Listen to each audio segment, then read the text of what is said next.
আসসালামু আলাইকুম প্রিয় দর্শক, অভিভাবক মহোদয় ও আমার কলেজার টুকরো কোমলমতি ভাই ও বোনেরা। এই ভিডিওতে খুবই এক্সাইটিং একটা ভিডিও। আপনারা অনেক দিন ধরে এই প্রশ্নটা করে থাকেন, ভাইয়া কম টিউশন ফিস, বলতে গেলে সাশ্রয়ী টিউশন ফিস, বিশ্বমানের বিশ্ববিদ্যালয় এবং বিভিন্ন স্কলারশিপের সুযোগ আছে এমন কিছু বিশ্ববিদ্যালয়ের নাম বলতে। আপনারা হয়তো ইতিমধ্যে জানেন জার্মানিতে আসা আপাতত একটু টাফ।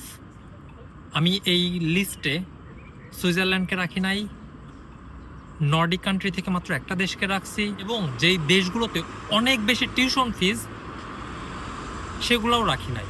তার মানে কি, মোটামুটি মিডিয়াম প্রোফাইল যাদের আছে বা কম, আমি যদি লেভেলিং করি, প্রোফাইল বলতে যেটা বোঝেন সিজিপিএ মডারেট, কম সিজিপিএ, মডারেট প্রোফাইল, এই ধরনের স্টুডেন্ট যারা, বাট স্টাডি গ্যাপ আছে, আইএলস আছে বা আইএলস নাই, তাদেরকে জন্য 5টা দেশ আমি সিলেক্ট করছি।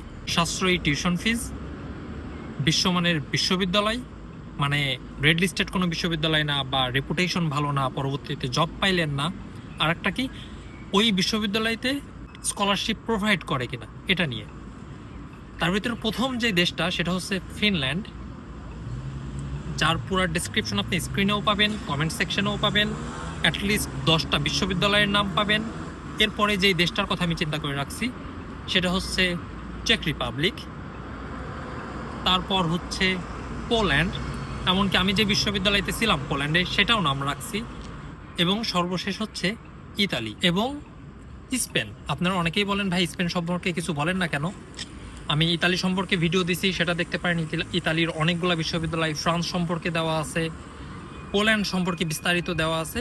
এখন পাবেন বাকি এই 5টা দেশ। তাহলে এই ভিডিওতে আপনি জানতে পারবেন ফিনল্যান্ড সম্পর্কে, চেক রিপাবলিক সম্পর্কে, পোল্যান্ড সম্পর্কে, ইতালি সম্পর্কে এবং স্পেন সম্পর্কে।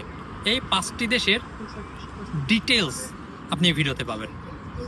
স্কলারশিপ, টিউশন ফিস, র্যাঙ্কিং, শুভকামনা।